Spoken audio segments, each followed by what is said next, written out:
القرآن المجيد الحميد ومن يقتل مؤمنا متعمدا فجزاؤه جهنم خالدا فيها وغضب الله عليه ولعنه وأعد له عذابا عظيما صدق الله مولانا العظيم۔ محترم سامعین، اللہ تعالیٰ کے فضل و کرم سے ہم ہفتہ وار مجلس ذکر میں جمع ہیں۔ اللہ رب العزت ہمارا مل بیٹھنا قبول فرمائے اور اپنی محبت و معرفت کے حصول کا ذریعہ بنا دے۔ تو مجلس ذکر کے اندر اصلاحی پہلو پر کچھ نہ کچھ گفتگو کی جاتی ہے، تو ابھی جو ہم نے کلام سنا اس کے اندر کافی اصلاحی پہلو اور کافی زندگی گزارنے کے جو اصول تھے وہ ہمیں ملے۔ اللہ تعالی ہم سب کو ان پر عمل کرنے کی توفیق نصیب فرمائے۔ تو آج صرف 2-3 باتیں عرض کرتا ہوں، اس کے بعد پھر ذکر کریں گے کہ جس طرح آپ حضرات کو معلوم ہوگا کہ آج پشاور کے اندر ایک مسجد کے اندر، پولیس لائن کی مسجد کے اندر دھماکہ کیا گیا نماز کے دوران، اور نماز کے دوران ان شہریوں کو، نمازیوں کو، پولیس کے حضرات کو نماز کے دوران مسجد کے اندر شہید کیا گیا۔ تو کافی مقدار میں شہید بھی ہوئے اور کافی زخمی بھی ہوئے۔ اللہ تبارک و تعالی شہداء کے درجات کو بلند فرمائے، اور جو زخمی ہیں ان کو اللہ تعالی شفاء کامل عاجل اور مستمر نصیب فرمائے، اور شہداء کے پسماندگان کو، ان کے بچوں کو بھی صبر جمیل نصیب فرمائے۔ تو اس حوالے سے ایک بات تو یہ کہ اللہ تعالیٰ قرآن پاک میں ارشاد فرماتے ہیں کہ وَمَن يَقْتُلْ مُؤْمِنًا مُتَعَمِّدًا فَجَزَاؤُهُ جَهَنَّمُ، فرمایا کہ جو آدمی کسی مومن کو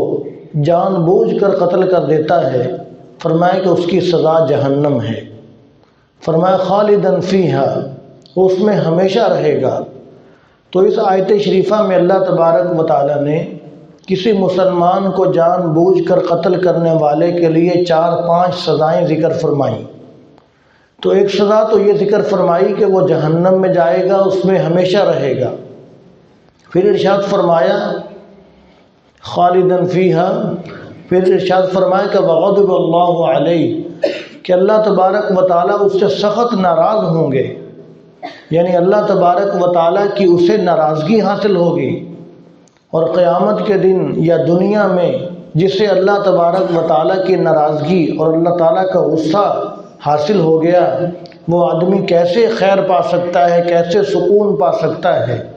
اس لیے کہ کس کے اندر ہمت ہے کہ وہ اللہ تبارک و تعالیٰ کی ناراضگی کو، اللہ تبارک و تعالیٰ کے غصے کو برداشت کر سکے؟ اور پھر ارشاد فرمایا کہ وَلَعَنَهُ، فرمایا کہ اللہ تبارک و تعالیٰ نے اس پر لعنت بھی فرمائی ہے، یعنی جو کوئی کسی مسلمان کو ناحق جان بوجھ کر قتل کرتا ہے، اللہ تعالیٰ نے اس پر لعنت فرمائی۔ تو لعنت کا مطلب یہ ہوتا ہے کہ اللہ تعالیٰ نے اس کو اپنی رحمت سے دور کر دیا، وہ اللہ تعالیٰ کی رحمت سے محروم ہو گیا۔ پھر ارشاد فرمایا کہ وَأَعَدَّ لَهُ عَذَابًا عَظِيمًا، فرمایا کہ اللہ تبارک و تعالیٰ نے ان کے لیے دردناک عذاب تیار کر رکھا ہے۔ تو گویا کہ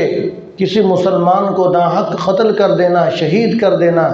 یہ بات اتنی اللہ تعالیٰ کو ناپسند ہے کہ اللہ تبارک و تعالیٰ نے اس کے لیے جہنم کی سزا بھی ذکر فرمائی، اور فرمایا کہ اس کے لیے میرا غصہ ہے، غضب ہے، اور فرمایا کہ میری طرف سے اس پر لعنت ہے، اور اس کے لیے بڑا عذاب تیار کر رکھا ہے۔ تو اس لیے ایسا کام وہی کرتے ہیں کہ جن کو آخرت پر یقین نہیں ہوتا، جن کو آخرت پر یقین نہیں ہوتا، جن کے ہاں مسلمانوں کی خون کی اہمیت نہیں ہوتی۔ آپ صلی اللہ علیہ وسلم نے تو اس قدر ارشاد فرمایا کہ جو کسی مسلمان کو ناحق قتل کرتا ہے، فرمایا کہ کسی ایک مسلمان کے ناحق قتل کرنے کے اندر اگر سارے زمین والے، سارے آسمان والے مثال کے طور پر ایک مسلمان کے ناحق قتل کرنے میں شریک ہو جائیں تو فرمایا کہ اللہ تبارک و تعالیٰ سب کو اوندے منہ جہنم کے اندر پھینک دیں گے، اللہ تعالیٰ کو کسی کی کوئی پرواہ نہیں۔ یعنی ایک مسلمان کا خون اتنا قیمتی ہے، فرمایا کہ کوئی ایک مسلمان کو ناحق قتل کر دیتا ہے تو اس کے قتل کے اندر جتنے لوگ بھی شریک ہوں گے، اب مثال کے طور پر جو پشاور میں آج دھماکہ ہوا تو اس دھماکے کے اندر، اس کی پلاننگ کرنے کے اندر، اس کا منصوبہ بنانے کے اندر، وہ سارا نظام کو دیکھنے کے اندر جتنے لوگ بھی شریک ہوئے وہ سارے لوگ اس خباثت کے اندر مبتلا ہیں۔